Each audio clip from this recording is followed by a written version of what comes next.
Mga paps, kakalasing kayo yung plotter ko. Wala tong problema. Magbibigay lang ako ng tips para mas tumagal or hindi agad masira yung plotter ng fuel nyo sa tangke. Okay?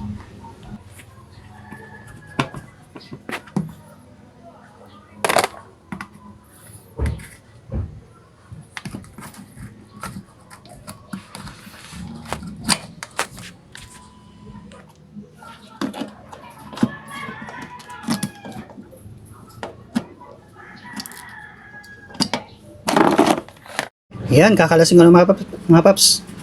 Walang problema itong plotter ko, no? Tips lang to, magbibigay lang ng tips para tumagal yung plotter sensor dun sa loob ng tangke. Para di kayo masiraan, mga paps. Okay? Kakalasin nyo lang yan, paangat lang. Tapos, ganyan.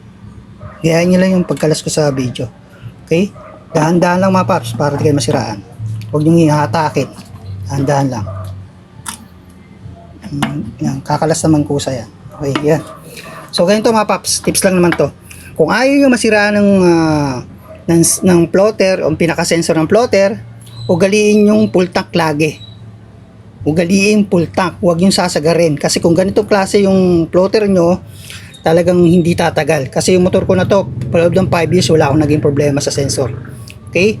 Kung ayaw nyo masiraan, hanggat maaari, full tank lagi. Kasi yung ganitong klaseng sensor na plotter, ay dinesign talaga to na dapat ay nakababad sa gas para maiwasan yung pagkasira. Kasi pag lagi na lang na-empty, nagkakaroon ng moisture doon sa loob ng tangke at doon nasisira yung pinaka-sensor ng sa loob. Ito sa loob dyan. Hindi ko na maipapakita. No? Basta yan, nasisira yun sa loob. Pag pinasok ng moisture, nagkakaroon ng corrosion, doon nasisira yung pinaka-sensor niya. Okay? So, yun lang mga paps. Tips lang naman to.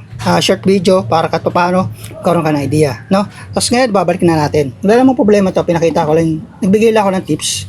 Pagbalik nyo, ganyan lang, no? Ayan, slide nyo ng konti. So ayan, pasok nyo. So gano'n lang mga paps. At least kahit paano magkaroon kayo ng idea, lalo yung mga newbie. Ingatan yung mga motor nyo at laging full tank para hindi masiraan ng plotter o yung pinaka-sensor ng plotter. Yun lang, bye.